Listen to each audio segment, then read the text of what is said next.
नमस्कार, मैं हिमांश मिश्रा और आप देख रहे हैं द इनसाइड स्टोरी। तो इस वक्त लोकसभा चुनाव को लेकर सेंटीमेंट्स यानी कि जो जज्बात हैं वो पूरी तरीके से बदल चुके हैं, मुद्दे बदल चुके हैं और यहां तक कि जो गठबंधन तैयार किए जा रहे थे उनका स्वरूप भी बदला बदला नजर आ रहा है। अब फिर से वही चीज नजर आ रही है जो दशकों पहले नजर आई थी, यानी कि मंडल कमंडल की लड़ाई।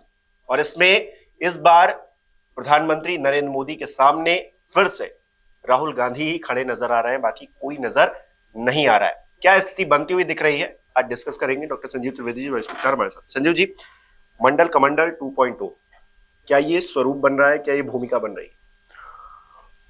देखिए, जब से इस तरह की जो राजनीति हमारे देश में आई, 90 के दशक में इसकी शुरुआत होती है और पृष्ठभूमि इसकी लोहिया काल से रखी जाने लगी थी, तब से हर चुनाव प्रत्यक्ष या परोक्ष रूप में मंडल वर्सेस कमंडल ही हुआ है।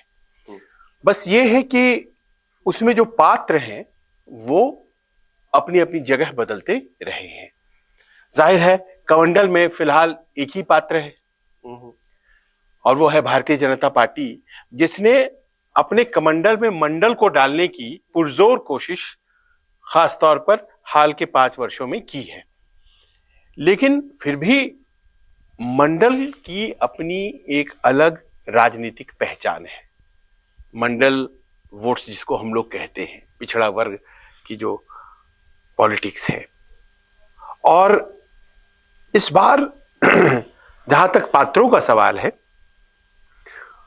तो ये संघर्ष दिखाई पड़ रहा है बड़ा स्पष्ट रूप से कि एक तरफ भारतीय जनता पार्टी के सबसे बड़े चेहरे के तौर पर प्रधानमंत्री मोदी, जो कभी भी मंदिरों का नाम नहीं लेते थे या कभी भी उनके भाषणों में, चाहे वो 2014, 2019, उनके भाषणों में प्रमुखता जो है वो टेम्पल मूवमेंट वगैरह को नहीं दी जाती थी। इस बार मैं देख रहा हूं कि लगातार वो अपने भाषणों में मंदिर को बहुत ज्यादा प्राथमिकता दे रहे हैं।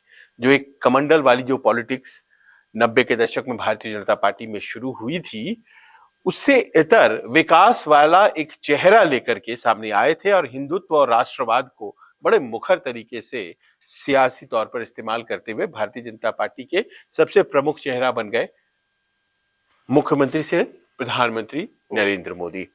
लेकिन इस बार मैं देख रहा हूं कि उनके भाषणों में बहुत जबरदस्त तरीके से मंदिरों का जिक्र आता है। अब वही दूसरा पक्ष जो है वो है मंडल वालों का पक्ष, और वो भी एक निश्चित कैटेगरी थी। वो आपको सपा के तौर पर दिखाई पड़ती थी, आरजेडी के तौर पर दिखाई पड़ती थी, जनता दल यूनाइटेड के तौर पर दिखाई पड़ती थी, बसपा के तौर पर दिखाई पड़ती थी बहुत हद तक। इस तरह से कई पार्टियां थी जो अपने आप को मंडल की पॉलिटिक्स की पुरोधा बताती थी। कांग्रेस उसमें नहीं हुआ करती थी। अब इस बार मैं देख रहा हूं एक नई चीज, मंडल की जो पॉलिटिक्स है उसको सबसे ज्यादा आज की तारीख में अगर कोई तरजीह दे रहा है तो वो राहुल गांधी है।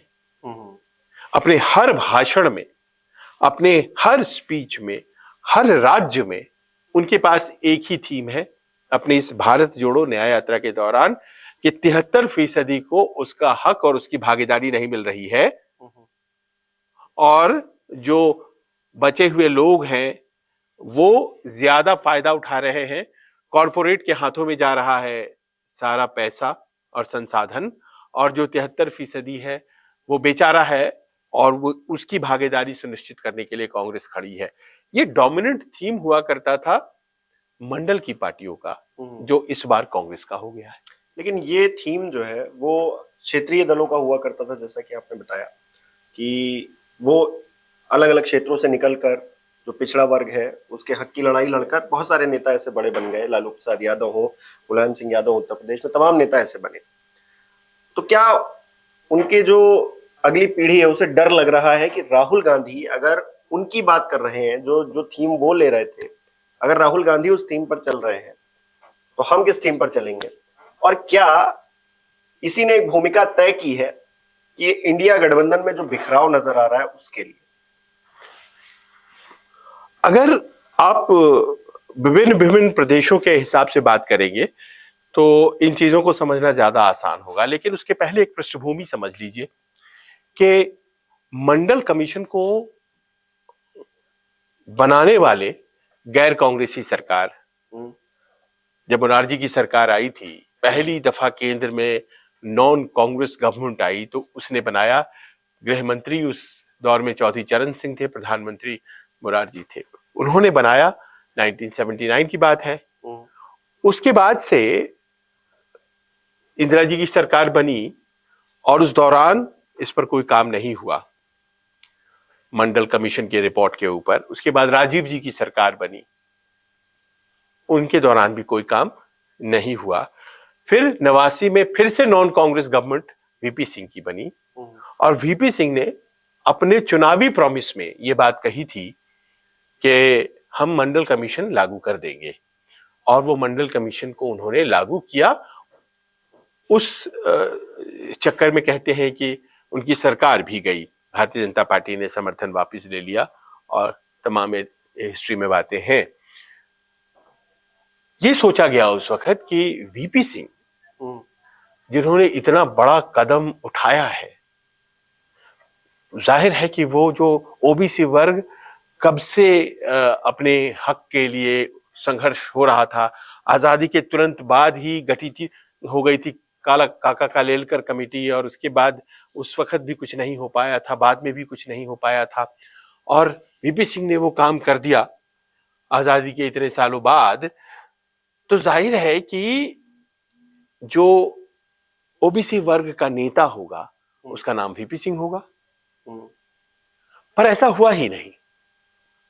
ये बड़े आश्चर्य की बात है भारतीय राजनीति में और उसके ऊपर बहुत काम हुआ है, बहुत जगहों पर लिखा गया है कि ओबीसी वर्ग के नेता ओबीसी ही वर्ग से आने वाले नेता हुए और उसमें दो नाम बहुत प्रमुखता से लिए जाते हैं, लालू प्रसाद यादव के आरजेडी के नेता के तौर पर और समाजवादी पार्टी के नेता के तौर पर मुलायम सिंह यादव। हालांकि ये जो दोनों दल हैं ये बहुत बाद में बने, माफ करें आरजेडी तो बहुत बाद में बनी, पहले ये दल जनता दल से शुरू होता है इन लोगों का सिलसिला और उसके बाद से फिर अब महत्वाकांक्षी नेता होते हैं, टूटता चला गया, फिर उन्होंने अपने अपने दल बना लिए, जनता दल से राष्ट्रीय जनता दल ऐसे हो गया। तीसरे जो बेनिफिशियरी हैं इस मंडल पॉलिटिक्स के वो नीतीश कुमार और जो पीछे रह गए लोग उसमें जैसे लोकदल का अपना अस्तित्व जो था वो घटता चला गया और जाट समुदाय चूंकि एक छोटा समुदाय है और वो गोलबंद नहीं कर पाए चौधरी चरण सिंह के बाद के लोग। चौधरी चरण सिंह केवल जाट नेता नहीं थे, किसानों के नेता थे और किसानों के नेता होने के संदर्भ में उनको तमाम पिछड़े वर्ग का नेता मान लिया जाता था, लेकिन अजीत सिंह अपने पिता की तरह वो केवल जाट के नेता बनकर रह गए और जाहिर है उनकी आबादी कम है तो फिर उस तरह से वो उभर नहीं पाए, तो वीपी सिंह नेता नहीं हो पाए हिमांशु। तो उसी प्रकार क्या राहुल गांधी नेता हो पाएंगे? वो ओबीसी वर्ग से नहीं आते हैं। सबसे ज्यादा ओबीसी के हक हुकूक की बात आज की तारीख में राहुल गांधी कर रहे हैं। क्या राहुल गांधी को ये समझ में आया है कि बेरोजगारी हो, अडानी का मुद्दा वो इतनी बार उठा चुके, तमाम चीजें वो कर चुके हैं अभी तक की उसमें, लेकिन उसका इलेक्टोरल उनको फायदा मिला हो ऐसा हुआ नहीं है, तो उन्होंने शायद इसी वजह से उस थीम को चेंज करने की कोशिश की है और जो दशकों पहले शायद कोई और नहीं कर पाया वो राहुल गांधी करने की कोशिश कर रहे हैं कि हम हैं नेता आपके और हम ही बात करेंगे। देखिए इसमें दो मत नहीं है कि कोई अगर चीज पहले नहीं हुई है तो अब नहीं हो सकती है, वो हो सकती है,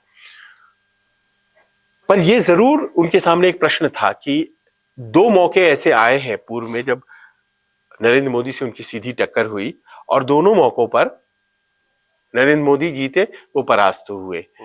तो खास तौर पर जब 2019 का चुनाव आया था उस वक्त उन्होंने बहुत ही तरीके से चुनाव को बिल्डअप किया राफेल के आसपास और उन्होंने करप्शन को एक मुद्दा बनाया। आपको याद होगा बोफोर्स की तरह राफेल को उन्होंने बिल्डअप किया और बोफोर्स पर वीपी सिंह तो जीत गए थे, लेकिन राफेल पर वो उस तरह से क्लिक नहीं हो पाया और नतीजा ये हुआ कि चुनाव में जबरदस्त हार हुई कांग्रेस की। सुप्रीम कोर्ट ने भी अपना जब फैसला सुना, बाद में सुप्रीम कोर्ट ने भी कह दिया जी हाँ, तो वो अब उनको एक नए थीम की जरूरत थी और ये थीम राज्यों में बहुत जबरदस्त तरीके से सक्सेसफुल हुआ है।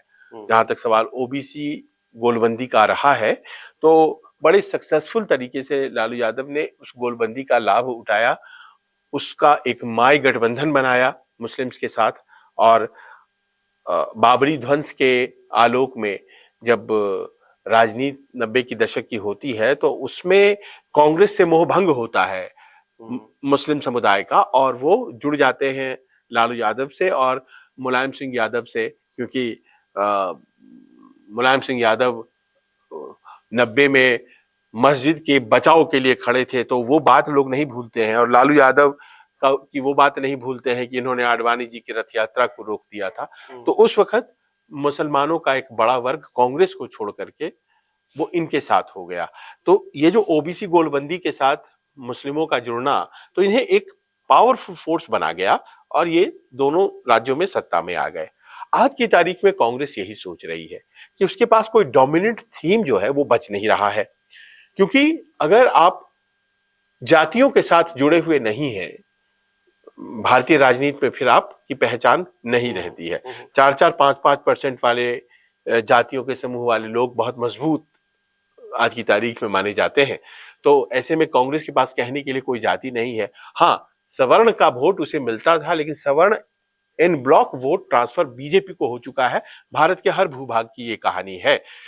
तो फिर ऐसे में उसके पास क्या था? तो राहुल गांधी ने, ऐसा लगता है कि बहुत ही सोची समझी रणनीति के तहत, और ये ज्यादा दिन नहीं हुआ है, ये जो शुरुआत हुई है, ये शुरुआत हुई है इंडिया गठबंधन के फॉर्मेशन के आसपास की एक कहानी है। और बहुत लोग मानते हैं कि ये सारा जो गुणा गणित है, ये नीतीश कुमार ने राहुल गांधी के साथ डिस्कस किया था कि कितना बड़ा समुदाय इस तरफ है जिसका वोट बहुत आसानी से प्राप्त करके नरेंद्र मोदी को हराया जा सकता है। अब ये इतना आसान क्या लगता है, क्योंकि हम लोगों ने बात भी की है इस पर कई बार कि एक बेनिफिशियरी वर्ग है जिसको सरकार से या तो राशन मिल रहा है, किसान वर्ग है उससे पैसा डायरेक्ट मिल रहा है, या फिर कुछ और चीजें हो रही हैं, वो डायरेक्ट बेनिफिट ले रहा है उस चीज का। वो वर्ग प्रधानमंत्री को छोड़कर क्यों राहुल गांधी की तरफ जाएगा, ये सवाल कमोबेश उठता रहा है। हाँ। तो सिर्फ ये बात करना कि आपको हक नहीं मिल रहा है, क्या जनता समझेगी? जनता के जिसके अकाउंट में अगर पैसा आ रहा है या फिर उसको 5 किलो राशन मिल रहा है, अब तो घोषणा कर दी गई है लंबे उसके लिए, टेन्योर के लिए, तो फिर कैसे इसकी क्या काट राहुल गांधी निकालेंगे? सिर्फ ये कह देने से बात नहीं बनेगी ना कि देखिए आपकी जेब में कुछ नहीं है, अमीर और अमीर, गरीब और गरीब, कहने से बात नहीं बनेगी ना। देखिए हिमांशु, आपकी बात में एक बात और जोड़ दूं कि ये जो बेनिफिशियरी लाभार्थियों का वर्ग है, इसमें एक बड़ा वर्ग ओबीसी समुदाय से आता है। लाभार्थी तो है ही, लाभार्थी ओबीसी समुदाय से आता है और भारतीय जनता पार्टी की सरकारें कहती हैं कि हमने लाभार्थी तय करते वक्त देखा नहीं कि कौन किस जाति से आता है, और कमोबेश ये हो भी नहीं सकता है कि आप इतना कंट्रोल कर लें। थोड़ी सी सहृदयता है और थोड़ी सी मजबूरी भी है कि बहुत आसानी से आप कंट्रोल कैसे कर सकते हैं। तो मैंने उत्तर प्रदेश में देखा है, बहुत से मुस्लिम वर्ग के लोग भी लाभार्थी हैं और इन चीजों को आप कंट्रोल नहीं कर सकते हैं। ऐसा थोड़ी है कि वो भी सब लोग देश के नागरिक हैं, चाहे वो अगड़ा हो, पिछड़ा हो, अकलियत हो, तो उनको मिलता है। तो उस कारण से जो गोलबंदी है ओबीसी के नाम पे, वो कमजोर पड़ी है। और आप देखिए पॉलिटिकल रिप्रेजेंटेशन, जो भागीदारी की बात राहुल गांधी करते हैं, भागीदारी की बात जो है वो एमएलएस की संख्या भारतीय जनता पार्टी में, एमपीज की संख्या भारतीय जनता पार्टी में ओबीसी वर्ग से बहुत ज्यादा, आधे से ज्यादा। मंत्रियों की संख्या केंद्र में जो है वो 27 या 28 फिलहाल। तो बार बार बीजेपी इस बात को रेखांकित कर रही है कि हमने ओबीसी को रिप्रेजेंटेशन ज्यादा दिया है, लेकिन राहुल गांधी ये कोशिश कर रहे हैं कि डिबेट को किसी एक पर्टिकुलर पॉइंट पे टिका दें, और वो है जातीय जनगणना। राहुल गांधी के हर स्पीच में ये बात होती है कि देखिए 90 सेक्रेटरीज होते हैं गवर्नमेंट ऑफ इंडिया में, जो गवर्नमेंट ऑफ इंडिया का बजट तैयार करते हैं। मात्र 3 सेक्रेटरीज जो हैं वो ओबीसी से हैं इस वक्त, बाकी के सारे जो सेक्रेटरी हैं वो अपर कास्ट से हैं, और इसीलिए आपको भागीदारी मैं दिलवाऊंगा। बहुत विवेचना करिएगा, भीतर जाइएगा तो ये बात बहुत आसानी से समझ में आएगी कि 90 के दशक में जब मंडल कमीशन लागू हुआ और तब जो भर्तियां हुई होंगी वो अभी सेक्रेटरीज नहीं बने हैं, तो वो जब बनेंगे 2-4 सालों के बाद तो आधे से ज्यादा सेक्रेटरीज जो होंगे गवर्नमेंट ऑफ इंडिया में वो ओबीसी समुदाय से आएंगे, लेकिन 3 की संख्या भी कम है और वो कहते हैं कि आपको भागीदारी नहीं मिल रही है, और जाहिर है कि अगर आपको भागीदारी चाहिए तो कांग्रेस दिलवाएगी।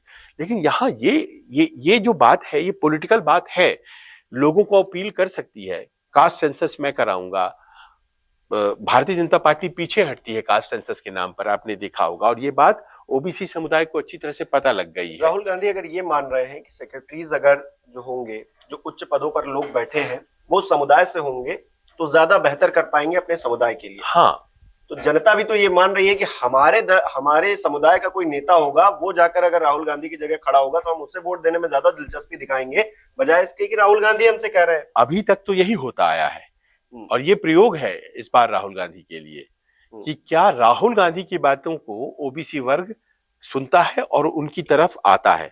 ये एक प्रयोग होने जा रहा है और शायद यही वजह है हिमांशु कि आप देख रहे हैं कि राहुल गांधी और अखिलेश यादव में वो सामंजस्य नहीं बैठ पा रहा है। वो मसला सीटों का नहीं है कि आपने हमें 20 दिया, हमने आपको 17 दिया, क्वालिटी ऑफ सीट आपने नहीं दिया। आप ये भी देख रहे हैं कि स्वामी प्रसाद मौर्य और पल्लवी पटेल जैसे नेता छिटक कर बाहर निकल रहे हैं और वो देर सवेर कांग्रेस की तरफ आते दिखाई पड़ेंगे। आपको तो बहुत आश्चर्य की बात नहीं होगी। ऐसा लग रहा है कि एक गोलबंदी राहुल गांधी के आसपास ओबीसी वर्ग की शुरू हुई है और इस बात को बड़े संदेह की दृष्टि से अखिलेश यादव देख रहे हैं और उन्होंने उस 80 सीटों में से धड़ाधड़ अपने उम्मीदवार घोषित करने शुरू कर दिए हैं। निकाल दिया उसको। क्योंकि 31 उम्मीदवार जब आप घोषित कर ले तो फिर गठबंधन की कौन सी बात होगी। आज लिस्ट में वाराणसी सीट जो है वहां से भी उन्होंने उम्मीदवार घोषित कर दिए। अब आप ध्यान दें तो वाराणसी दरअसल सीट है विपक्ष में कांग्रेस के प्रदेश अध्यक्ष की, अजय राय की। तो जब कांग्रेस के प्रदेश अध्यक्ष की सीट भी आपने ही घोषित कर दी, भाई मोदी जी के खिलाफ जीतना आज की डेट में जरा मुश्किल है, लेकिन उस सीट को घोषित करने की जल्दीबाजी जो है वो अपने आप में अंडरस्टैंडेबल नहीं है। हर चीज जीत के लिए नहीं होती है, कुछ दिखाना भी होता के लिए है कि हम लड़ते हुए नजर आएंगे मोदी जी से। तो ये अखिलेश जी ने ये कर दिया। इसका मतलब है कि गठबंधन के लिए बहुत ज्यादा वो सीरियस नहीं है और उसके पीछे ये कहानी सामने आ रही है कि ओबीसी वोट बैंक कहीं भ्रमित ना हो जाए और कहीं उनके हक की बात कर रहे हैं राहुल गांधी की तरफ तो ना चला जाएगा। देखिए, सवर्ण वोट बैंक नहीं जा रहा है कांग्रेस के साथ, ये करीब करीब तय है। कहीं कहीं कुछ उम्मीदवार आएंगे, उन उम्मीदवारों के पक्ष में कुछ वोट चले जाएंगे, वो अलग बात होगी। लेकिन पहले होता था कि एक सवर्णों का एक समूह जो होता था वो जाके कांग्रेस को वोट करके आता था और आज भी गांव गांव में आप पाएंगे कि बहुत से कांग्रेसी वोटर हैं। लेकिन अब वो स्थिति पूरी तरह से बदल गई है, खासतौर पर ये मंदिर वगैरह के आंदोलन के बाद। अब और छिटकेंगे जब राहुल गांधी ओबीसी पर ही टारगेट कर रहे हैं, बिल्कुल उसी वर्ग को अपने भाषणों में। मतलब हाँ, ये अब कहना नहीं चाहिए लेकिन ये तो सामान्य सी बात है। तो जातीय गुणागणित में जहां पर मान लीजिए कि ओबीसी वोट करेंगे वहां पर अगड़े वोट नहीं करते हैं और अगड़े पहले ही से भारतीय जनता पार्टी में जा चुके हैं। तो यहां तक तो राहुल गांधी की लाइन बिल्कुल सही है कि वो एक नए वोट बैंक की तलाश कर रहे हैं और उसको संगठित करने की कोशिश कर रहे हैं जो राज्य दर राज्य टुकड़ों में बटा है। कहीं वो सपा के साथ है, कहीं वो जनता दल यूनाइटेड के साथ है, कहीं वो आरजेडी के साथ है, कहीं वो मान लीजिए दलितों का समूह है तो वो बहन जी के पास जाटव और कुछ और दलित वो उनके पास है। कांग्रेस एक बड़ी प्लेटफॉर्म है और सब लोग अगर मान लीजिए कि कांग्रेस के प्लेटफॉर्म पे खड़े हो जाते हैं तो सामने में जो मुस्लिम वोट बैंक है वो देख रहा है। वो देख रहा है कि सबसे ज्यादा टक्कर भारतीय जनता पार्टी को कौन दे रहा है आज की तारीख में। अगर राहुल गांधी दे रहा है तो उसके लिए फैसला बहुत आसान हो जाएगा। तो ये डर जो है आज की तारीख में, ये डर अखिलेश यादव को होगी। तेजस्वी साथ हो गए हैं, तेजस्वी को ये डर नहीं है क्योंकि तेजस्वी का अपना गठबंधन है और वहां कोई खटपट नहीं है। पर यह समस्या नीतीश कुमार को भी होती अगर वो साथ होते, क्योंकि जिस तरह से एग्रेसिवली ओबीसी वोट बैंक में कांग्रेस अपने आप को पोजीशन कर रही है, वो बहुत शुभ सूचना अखिलेश यादव के लिए नहीं है, या लॉन्गर टर्म में आप देखिए तो वो तेजस्वी के लिए भी नहीं है, जनता दल यूनाइटेड के लिए भी नहीं है, क्योंकि इन्हीं पार्टियों मतलब कांग्रेस के ही वोट काट करके तो इन्हीं पार्टियों का आविर्भाव हुआ है, क्रिएशन हुआ है। तो जाहिर है कि थोड़ी सी असहजता है, और वही असहजता आज आप देख रहे हैं, जो गठबंधन इंडिया गठबंधन कहलाता था वो धीरे धीरे पूरी तरह से बिखर गया। यहां पर ओबीसी का मामला है, उसी प्रकार बंगाल में मुस्लिम वोटों का मामला है।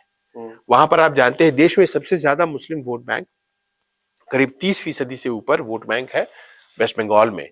और अगर मान लीजिए कि उनका भी प्रेफरेंस बदल गया कि ममता बनर्जी के भतीजे फंसे हुए हैं, कहीं ऐसा ना हो कि वो कॉम्प्रोमाइज कर रही हैं, राहुल गांधी सच्ची बात कर रहा है, हम उसे दे दे वोट। तो आपने देखा होगा कि मुर्शिदाबाद चले गए तो बड़ी नाराज हो गई थी वो कि आप बीडी वर्कर्स के साथ कैसे बैठ गए। तो वहां वो है। तो ये जो भारत जोड़ो न्याय यात्रा है, इसने एक तरह से गांठें खोल दी, और कांग्रेस को ये लग रहा है कि ऐसे भी हमारे हाथ में तो कुछ था नहीं, और मान लीजिए कि अखिलेश जी की दी हुई सीटों पर लड़ते हैं या ममता जी की दी हुई 2 सीटों पर लड़ते हैं, तो उससे क्या फायदा है। अब अखिलेश जी ने जो सीटें दी हैं उसमें आपने सुना ही वाराणसी है, वो कौन सी वहां पर जीत होने जा रही है, उस सीट पर कहाँ कोई है। वो जैसे कि मैंने कहा, वो सीटें गाजियाबाद हैं, वो सीटें गौतम बुद्ध नगर हैं, ऐसी सीटें जो भारतीय जनता पार्टी की पक्की सीटें हैं, वही सीटें उन्होंने दे दी हैं 17 सीटों में। तो कहीं ना कहीं ऐसा लगता है कि अब न अखिलेश गठबंधन चाहते हैं, न राहुल गठबंधन चाहते हैं। अखिलेश इसीलिए नहीं चाहते हैं कि वो उनके वोट बैंक में घुसने की राहुल कोशिश कर रहे हैं, और राहुल इसलिए चाहते हैं कि वो ओबीसी की बात करके लिए अपना एक नया वोट बैंक गढ़ना चाहते हैं। और मायावती इन्हीं बातों को पहले से ही आकलन करते हुए वो अपने वोट बैंक भले ही हार हो जाए लेकिन अपने वोट बैंक को सुरक्षित रखे हुई हैं, क्योंकि एक दफा अगर कांग्रेस के पास चले गए तो वहीं से लेके आए थे कांशीराम। लेकिन एक चीज ये भी है कि इन छत्रपों के पास राज्य के चुनाव में ज्यादा अपॉर्चुनिटीज होती हैं। इनको ये रहता है कि हम मुख्यमंत्री बन जाएंगे या फिर हमारी सत्ता होगी इस राज्य में। लोकसभा के चुनाव में मुझे नहीं लगता ज्यादा इंटरेस्ट लेते हैं। हाँ, एक बात है कि कुछ रिप्रेजेंटेशन जो है दिल्ली में होगा और हर कोई चाहता है होना चाहिए, लेकिन उतना इंटरेस्ट दिखाए कांग्रेस जितना दिखाएगी उतना क्षत्रप नहीं दिखा पाएंगे। और ना, क्योंकि उनको पता है अगर हम गठबंधन करके जीत भी जाएंगे तो फिर कहीं ना कहीं कांग्रेस का ही कोई प्रतिनिधि, क्योंकि सबसे बड़ी पार्टी वही है, तो उसे आगे लेकर आ जाएंगे। तो तमाम दिक्कतें राजनीति में ये कहावत चलती है कि यू स्टूप टू कंकर। अगर जीतना है तो कभी आपको झुक करके अपना काम निकालना पड़ता है, और you live to fight for another day. आपको लड़ने के लिए आपको जिंदा रहना है, और लोकसभा चुनाव अपनी मौजूदगी का एहसास कराने का जरिया है। अगर आप लोकसभा चुनाव में अपनी मौजूदगी का एहसास नहीं करा पाएंगे तो फिर विधानसभा चुनाव में कैसे लड़ेंगे, क्योंकि लोकसभा के हिसाब से विधानसभा में सीटें दी जाती हैं और विधानसभा के हिसाब से लोकसभा में सीटें दी जाती हैं। तो ये सबको ये खतरा है कांग्रेस पार्टी से, चाहे वो अरविंद केजरीवाल हो या अखिलेश यादव हो, मायावती हो, तेजस्वी हो, ममता हो, और राहुल गांधी भारतीय जनता पार्टी से तो बाद में लड़ेंगे, नरेंद्र मोदी से तो बाद में लड़ेंगे, पहले इन लोगों से लड़ रहे हैं कि वो कहीं अपनी वोट बैंक बनाने में कामयाब होते हैं या नहीं होते हैं। चलिए देखिए क्या होता है क्या नहीं होता है, क्योंकि अब सेंटिमेंट जिनकी बात मैंने शुरुआत में की थी वो अब बदल चुका है, मुद्दे बदल चुके हैं, चीजें बहुत बदल चुकी हैं, जो गठबंधन है वो भी बदल चुका है, उसका स्वरूप बदल चुका है। देखिए आने वाले दिनों में क्या होता है। ताजा अपडेट न्यूज़ 24 पर आपको मिलती रहेगी। हमारा शो कैसा लगा हमें कमेंट करके बताइए। बहुत बहुत शुक्रिया।